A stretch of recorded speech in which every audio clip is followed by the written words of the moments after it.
నల్లమల్ల అటవీ ప్రాంతంలో గిరిజనులపై దాడి చేసిన అటవీశాఖ అధికారులపై కఠిన చర్యలు తీసుకోవాలని గిరిజన సంఘం రాష్ట్ర కమిటీ సభ్యులు మాలోత్ కిషన్ నాయక్ డిమాండ్ చేశారు. మహబూబాబాద్ జిల్లా కురవిలో తెలంగాణ గిరిజన సంఘం ఆధ్వర్యంలో గిరిజనులపై దాడిని ఖండిస్తూ రాస్తారోకో నిర్వహించారు.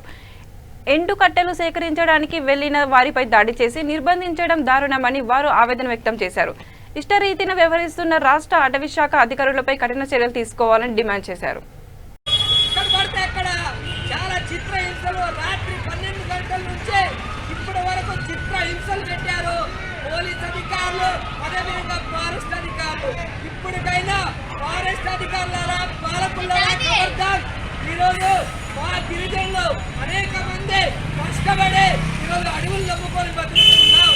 కానీ అడవి అధికారులు కావాలనే ఉసగలిపి మా గిరిజనులపై దాడి చేశారు. ఈ దాడికొని భయపడవు. మీరు అచ్చంపేటలో దాడి చేస్తే కేంద్రం కెరలింది. అదేవిధంగా రేపు ఢిల్లీ కదులుతుంది. మీకు అధికారం మీరు చేతులు ఉన్నంత మాత్రం మీకు భయపడగలరు లేరు. కేవలం స్ఫూర్తితో, కారుణ్య స్ఫూర్తితో గిరిజన సంఘం ఇంకా ముందుకు పోతుంది.